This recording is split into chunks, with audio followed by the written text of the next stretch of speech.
अस्सलाम वालेकुम viewers, I hope आप सब खैरियत से होंगे। मैं हूं आपके साथ पीर जुनेद और आप देख रहे हैं मेरा YouTube channel.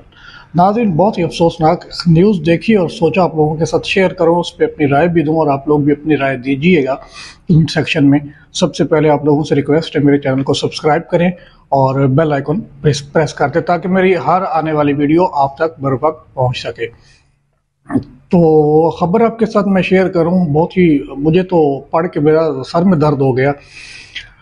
Mohsin Pakistan doctor Abdul Qadeer Khan साहब के हवाले से ये खबर है और उनकी बेटी को लेकर है। डॉक्टर अब्दुल कदीर खान साहब को तकरीबन सब पाकिस्तानी उनके नाम से वाकिफ़ होंगे और उनकी पाकिस्तान के लिए कायद आज़म रहमतुल्लाह अलैह के बाद क्या खिदमात है वो उससे भी वाकिफ़ होंगे। डॉक्टर अब्दुल कदीर खान साहब ने एक हॉस्पिटल ट्रस्ट बनाया हुआ था। उस ट्रस्ट में क्या हुआ, उस ट्रस्ट को हथियाने का केस सामने आया है। ना सिर्फ हथियाने का बल्कि उस ट्रस्ट में से डॉक्टर अब्दुल कदीर खान साहब का नाम भी निकाल दिया गया था।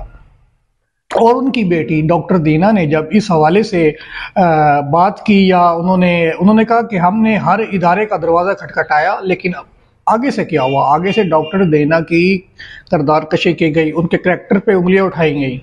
यार शर्म नहीं आती, हम किस तरह के लोग हैं।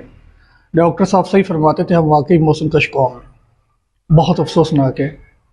इसका जो भी जिम्मेदार है सुप्रीम कोर्ट को इस पे सो मोटो लेना चाहिए, क्योंकि कायद आज़म रहमतुल्लाह अलैह के बाद मैं समझता हूँ कि डॉक्टर अब्दुल कदीर खान साहब वो पाकिस्तानी हैं जिनका सबसे बड़ा एहसान है इस मुल्क पे, हमारे ऊपर, हमारी आने वाली नस्लों के ऊपर। उन्होंने हमें एटॉमिक पावर बनाया और खुदा का नाम लो यार, सुप्रीम कोर्ट को चाहिए इस पे सो मोटो ले और उसके जो जिम्मेदार हैं उनको जेल भेजा जाए। ये बात थी। और अब डॉक्टर दीना ने इस हवाले से जो है वो एफआईआर दर्ज करवा दी है और उनका कहना है कि हमें उम्मीद है कि हमें इंसाफ मिलेगा। अब ये इंसाफ मिलेगा या नहीं मिलेगा ये तो अदालतों का काम है, तो काइंडली इस हवाले से वॉइस रेज करें। कम से कम डॉक्टर अब्दुल कदीर खान साहब को तो छोड़ दो यार। मतलब किस तरह के लोग हैं हम। बहुत अफसोसनाक है, बहुत ही अफसोसनाक है।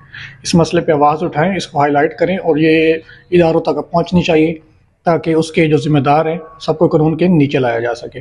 पाकिस्तान जिंदाबाद।